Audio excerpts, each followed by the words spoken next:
Hi, Outlaw Bookseller here again. Just a brief rant video, I think this time.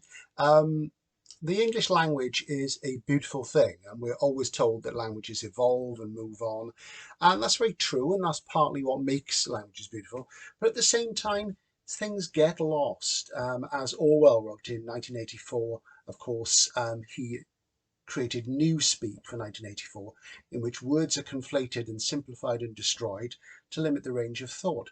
So let's try and keep the English language beautiful. Let's try and be more eloquent. And with particular reference to bookshops, I want to make this point. You notice I say bookshops. These days, it's become a real trend to call bookshops bookstores. Now, this is an Americanism. Now, I've no problem with America. I've no problem with Americans. They're literate, literary people. A lot of my favourite writers are Americans. They're amongst the best writers in the world, in my opinion. But bookstore is an American word. Let's preserve the particular Britishness of our book selling culture and our book buying culture and our reading culture. Please, let's go back to calling them bookshops, because if you think about it, what do we do in bookshops? We buy books. We shop for books. Booksellers only store books momentarily. If a bookstore was a bookstore, it would just store books, not sell them. So let's go back to saying bookshop.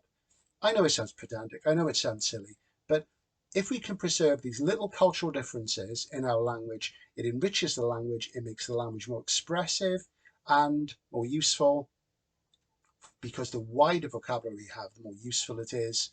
And let's say bookshop rather than bookstore. Also, we're on the matter of terminology. I'm very big on terminology, as you can probably tell. I want to discuss something else briefly. This is a great novel, a great trilogy of novels, I should say, Paul Auster's New York trilogy. This is the American Penguin Deluxe Edition, which is really lovely. It has a deckled edge, which is that rough edge. If you can see it on this low-res camera, really, really nice. And one of my favourite writers, Paul.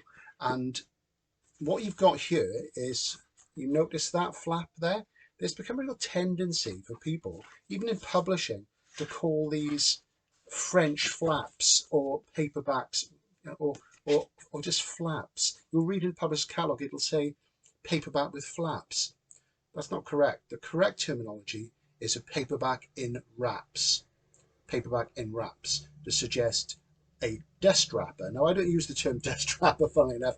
I use dust jacket because I think it's got more resonance. But you can use it if you like. Let's keep the language alive. Let's use different terminology. But let's get it correct where we can. So let's say bookshop and paperback in wraps.